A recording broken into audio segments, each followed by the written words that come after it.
Hello, friends, and welcome to another Origins of Expressions. Today, we'll be going over the phrases add fuel to the fire, where there's smoke, there's fire, out of the frying pan and into the fire. What do they all have in common?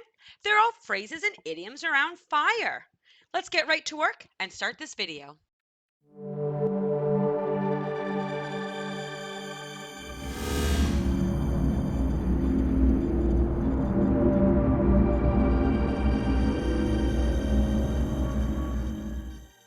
Fire.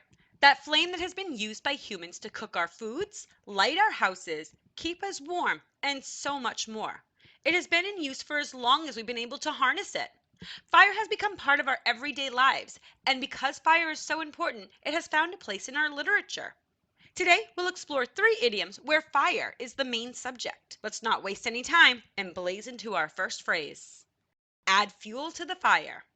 Add fuel to the fire means an action, whether verbal or physical, that makes a bad situation even worse. Well, that just added fuel to the fire. This phrase, in its non-metaphorical sense, has been around for quite some time. It is what you would do when your fire is dying out. You add more fuel to it. It has been said that there are instances of this phrase as an idiom from ancient Roman times, when it was said that Titus Livius, who lived around 20 BC, stated, "Notwithstanding my remonstrance, you have added fuel to this fire by sending to your army a youth who burns with an ambition of sovereignty."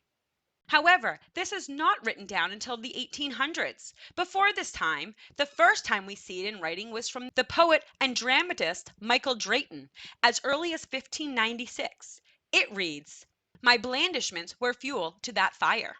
Today we still use this phrase when we want to say something just made a situation worse. An example sentence is, "She questioned him about cheating on her. Then she saw him with another girl. That only added fuel to the fire." Well, that situation doesn't look good. Let's leave them as we move into our next phrase. Where there's smoke, there's fire. Where there's smoke, there's fire means if something looks wrong, there's probably something wrong with it. Well, you know what they say, where there's smoke, there's probably fire. It is true that some smoke is bound to appear when there's a fire. The idiom is used as a metaphor where the smoke is used to represent something that is suspicious, and the fire is used to represent some bad deeds. So the expression explains that if there's a suspicion about an event, there is a probability that it must have happened. That expression has its origins way back to at least 43 BC. The expression has been used in one way or another to express if you think something is happening, it is probably happening.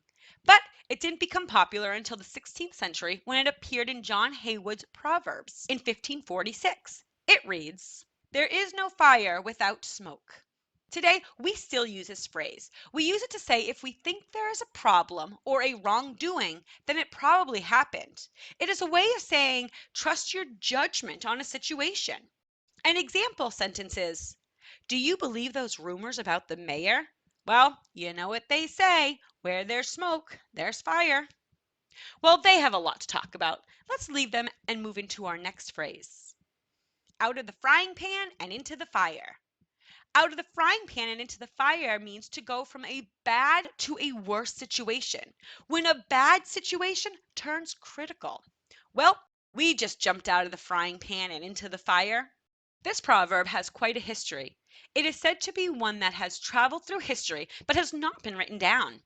It is said that the phrase originated from early Greek poetry, and it was used to describe the process of trying to escape from smoke and getting scorched by the flames instead. The poet Caesar Germanicus, who lived around 15 BC, first used it to describe the fate of a hare who got devoured by a seal when it jumped into the sea while trying to run away from a dog.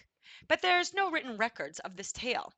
The phrase is also said to be spotted in a collection of Aesop's fables, where somebody was urging his mates to jump into the water to save themselves, and when they did, they landed on burning coals instead. All these tales might have alluded to leaving one bad situation and ending up in a worse situation. We see this in the translation of Andrew Chertsey's Jesus, the Flower of the Commandments of God in 1521. Translated, it says, "Here there were devils that brought a frying pan in order to fry me for eternity." However, we see the term that we know today, out of the frying pan and into the fire, coined in 1532 by Thomas More, and first appeared in the Proverbs of John Haywood, which was printed in 1546. Thomas More is credited as the one to first use the phrase, but it was the English religious reformer William Tyndale who first wrote it in the pamphlet The Confutation of Tyndale's Answers in 1532. It translates to say, "He has by his false reproach of trickery conveyed himself out of the frying pan into the fire." Today, we still use this phrase. We use it to say that someone is moving from a very difficult position to one that is considered much worse. An example sentence is, "I want to fix the leaky pipe, but it was so old the pipe broke. I just jumped out of the frying pan and into the fire."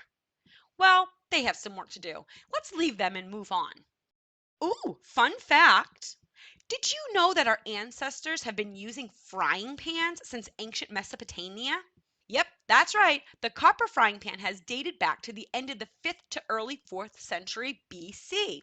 In ancient Greece, they were called tagenon, and in Rome, where they were called patella or sartego. The word we know for pan today derives from the Old English word panna.